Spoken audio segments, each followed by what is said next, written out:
confirmation in this afternoon, in the last couple of hours from the presidency, that President Cyril Ramaphosa is now nominating the Deputy Chief Justice, Mandisa Maya, to the position of Chief Justice. She would then take over when the current Chief Justice, Raymond Zondo, retires from the Constitutional Court in August. Judge Maya would also be the first female Chief Justice in our history. She was appointed to the position of Deputy Chief Justice after being the Judge President of the Supreme Court of Appeal up until 2022. Mbekezeli Benjamin is Advocacy Research Officer at Judges Matter. Mbekezeli, good afternoon to you and thanks for your time. Obviously the story's still developing. Is this the right decision by the President to nominate Judge Maya to the position of Chief Justice? Good afternoon, Stephen, and good afternoon to the viewers. Yes, it is a historic decision. Justice Maya would be the first woman Chief Justice, and it is significant also because it happens in the 30th year of our democracy. So it is a really significant decision, and because she has spent the last 2 years as Deputy Chief Justice, which is the second in command, it would be the right decision for continuity purposes. Obviously, there's going to be a lot of discussion now about her gender. She'll be the first woman Chief Justice. How significant is that? Well, it is very much significant. There are still very few countries in the world that have ever had a woman become the Chief Justice. South Africa will join that small group of countries in the world when Justice Maya becomes Chief Justice. Just last year, in fact, England appointed a woman Chief Justice for the first time, which, as you know, their judiciary is more than a couple of 100 years old. So it is quite a significant milestone for us. We still don't have 50% of women representation in the judiciary broadly. So having a woman as a leader is a significant thing, but particularly at the leadership level. There are currently only about 4 women who hold about 14 seats at the leadership level in our judiciary. So to have her counted as one of them would be also significant. She obviously went through a process where she was one of the people who was interviewed for the position by the Judicial Service Commission. And in fact, the Judicial Service Commission, if I remember correctly, said that they advised that she be the Chief Justice. And then the President himself chose Judge Raymond Zondo to be the Chief Justice. I would presume then, and look, the Judicial Service Commission has changed since then, but it should be a relatively easy ride for her, right?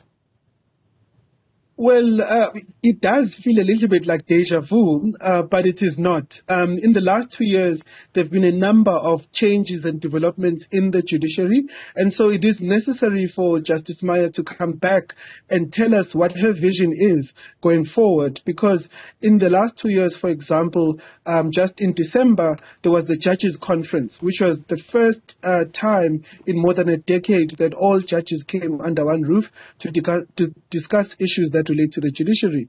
And one of the key resolutions from that conference was that the administration of the judiciary needs to change. The judges need to have a greater say in the governance of the judiciary. And so what Justice Maya now needs to do is to tell us what that looks like in practice. She needs to cast a clear vision of what that judiciary-led administration looks like. Of course, the resources available to the judiciary over the last 2 years have dwindled. We've heard from the budget from the minister last week that the judiciary will have about 500 million less than it did last year. And so how would she be able to navigate those challenges in this new environment? So there is plenty that she needs to speak about when she comes to the JSC for interviews, and I doubt that it will be a smooth ride. She's only been the Deputy Chief Justice for a short time. And in a way, this is a sort of strange question. Has she really had a chance to make any mark in that position? And I don't know if, that position of Deputy Chief Justice really allows you to make much of a mark. And it has been a short time. I suppose it's quite difficult to assess, really, what she's had a chance to do there. Well, there are a few responsibilities that the Chief Justice delegates to the Deputy Chief Justice.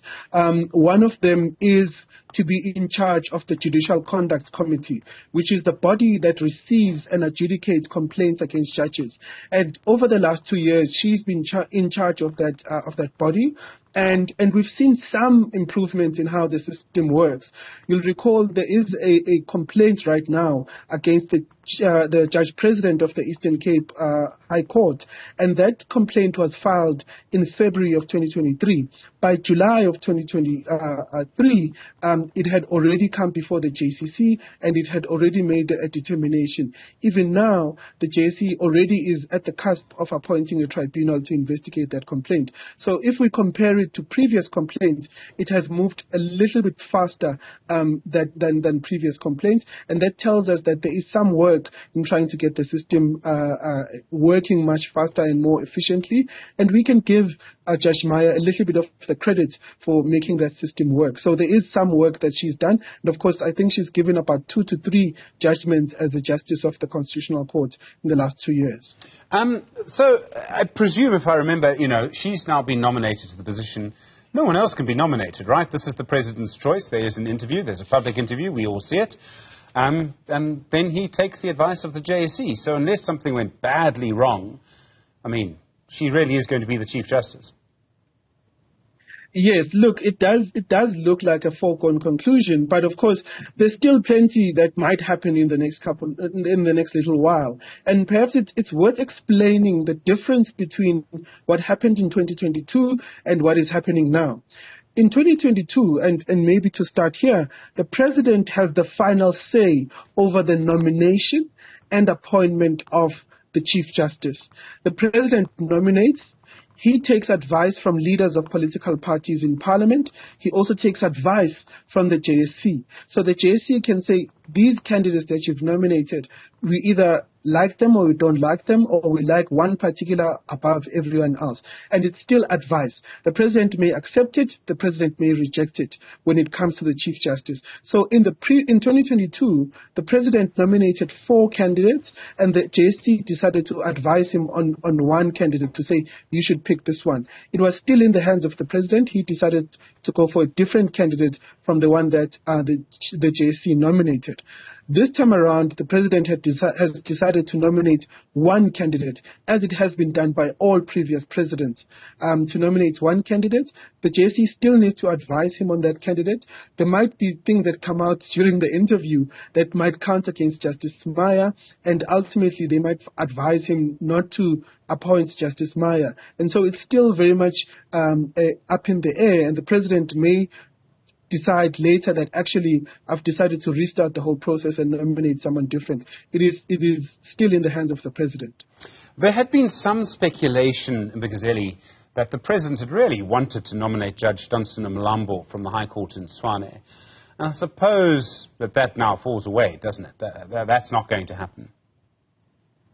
Well, I don't know about the speculation, because the President did, in fact, nominate Justice Mlambo as one of the 4 candidates. It's just that he decided to go with a different candidate.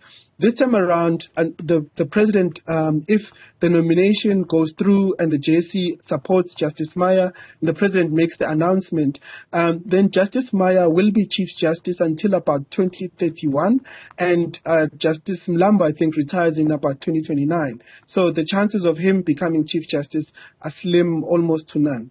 Mbekezeli, Benjamin, really appreciate the time. Thank you. From Judges Matter. More commentary, more views, of course, on that developing story to date.